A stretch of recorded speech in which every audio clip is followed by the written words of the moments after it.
तर संजय दत्त सोबत सुद्धा भरपूर मस्ती व्हायची. सर सर ते ते जे संजू बरोबर मस्ती खोडकरपणा केलाय मी खूप साऱ्या झाल्यात, पण त्यांचा मी इथे उल्लेखही नाही करू शकत. ते खूपच वेगळं. एकदा तर खूप भडकले होते तुमच्यावर. सर ते आमच्यात एक आहे. ते माझे मोठे भाऊच आहेत. ते नेहमीच भडकतात माझ्यावर आणि ते बरोबरच आहे. आणि ते पण प्रेमसुद्धा एकमेकावर तेवढंच करतो आम्ही. जेव्हा पण ते माझ्याबद्दल काही ऐकतात, माझ्याबद्दल तर पहिला फोन त्यांचा असतो.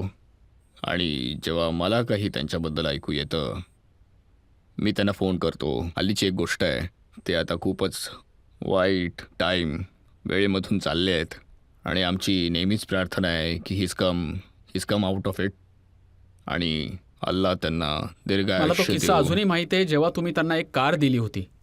मैंने दिल तुझको दिया एक फिल्म होती आणि त्यांनी सोहेल डिरेक्ट करत होता आणि सोहेल त्यात ॲक्टिंगसुद्धा करत होता. तर सोहेलने संजूला सांगितलं की प्लीज बाबा, एक हे गेस्ट अपीरन्स आहे आणि हे कॅरेक्टर आहे. ऑफकोर्स नरेट करायची पण गरज नाही आहे, मी करतो आहे.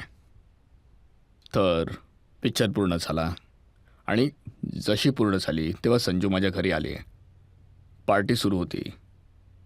तर त्याच वेळी माझ्याजवळ एक गाडी आली, M5 ब्रँड न्यू. आणि बाहेर विचारलं मी की तुला शूटिंग वगैरे करायचं आहे का? तर रस्त्यावरच बाहेर पार्क केली होती. तो तो जस्ट ते ट्रकमधून काढलं, अनलोड केली, ट्रक निघून गेला आणि गाडी रस्त्यावरच पार्क केली होती. तर मी संजूला बाहेर घेऊन गेलो आणि म्हणालो, बाबा, this this is a first piece in the country and I want you to have it. He said thanks भाईजान. आणि त्याने चावी फेकून दिली समुद्रामध्ये. आणि त्या गाड्या एका चावीसोबत येतात. बँडस्टँडच्या रस्त्याच्या मध्यभागी ती गाडी पार्क आहे, आमच्या गेटच्या समोर.